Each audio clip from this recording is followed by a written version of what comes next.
मेरा नाम सविता है। मैं 30 साल की विवाहित महिला हूँ और मैं दिल्ली में अपने पति मुकेश के साथ रहती हूँ। मेरे पति रेलवे में गार्ड की नौकरी करते हैं और हम दोनों की लव मैरिज हुई है। मुकेश और मैं कॉलेज के दिनों से ही एक दूसरे से बहुत प्यार करते थे और शादी करना चाहते थे, लेकिन मुकेश के पास कोई नौकरी नहीं थी। एक दिन बुरी खबर के साथ अच्छी खबर भी आई। असल में बुरी खबर ये थी कि मुकेश के पिता गुजर गए थे, जो कि रेलवे में नौकरी करते थे, और उनके गुजरने के बाद वो नौकरी मुकेश को मिली, क्योंकि उनके बड़े भाई मेरे जेठ जी ज़्यादा पढ़े लिखे नहीं थे। तो मुकेश के पिता के गुजरने के 1 साल बाद हम दोनों शादी के पवित्र बंधन में बंध गए।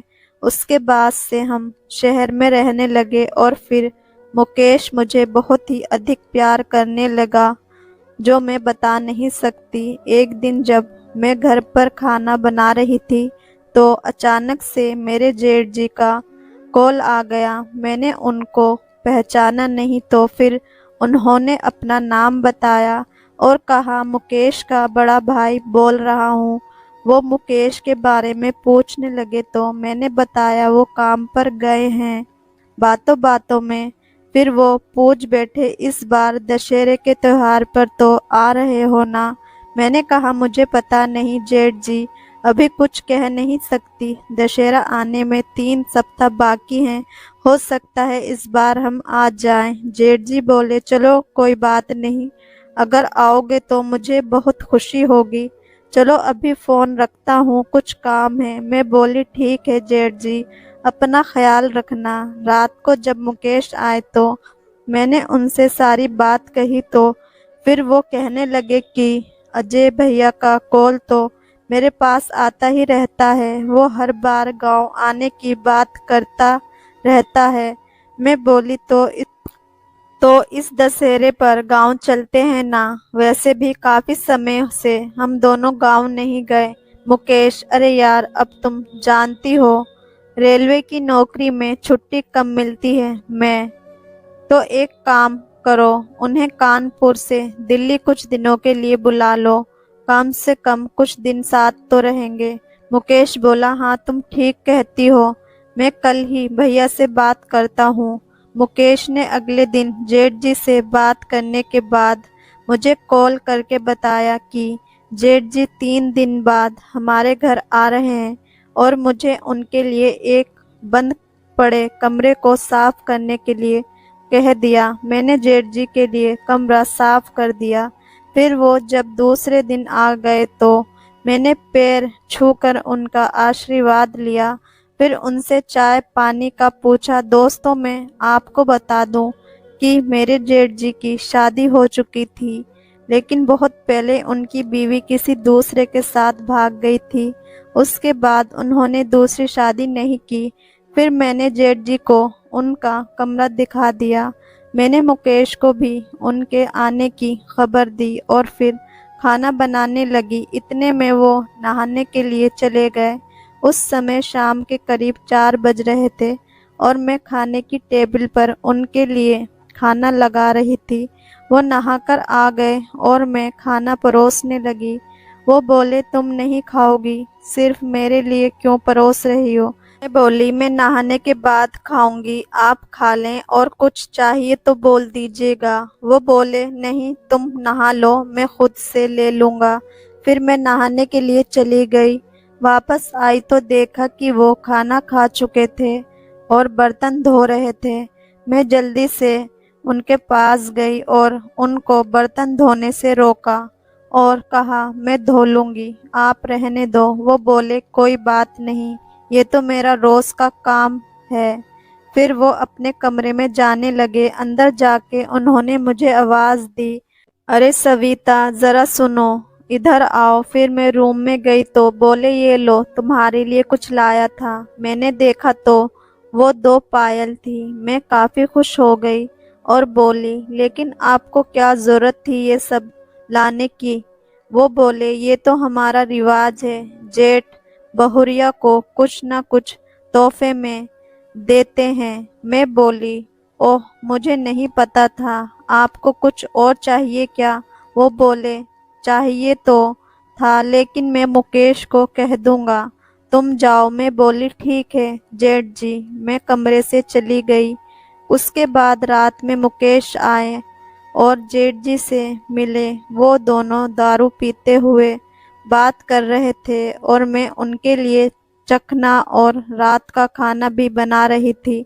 जब मैं चखना देने पहुंची तो मुकेश ने मुझसे कहा, खाना बन गया क्या? मैं बोली, हाँ, बस दाल बनने में देर है। मुकेश बोला, कोई बात नहीं, मेरे लिए खाना लगा दो भैया, कुछ देर बाद खाएंगे।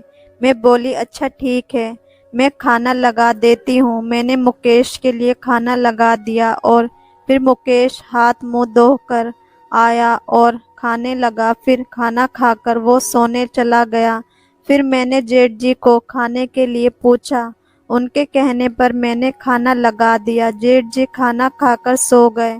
मैं बर्तन धोने लगी। बर्तन धोने के बाद मैंने फ्रिज से ककड़ी निकाल ली जो मुकेश सलाद के लिए लाया था।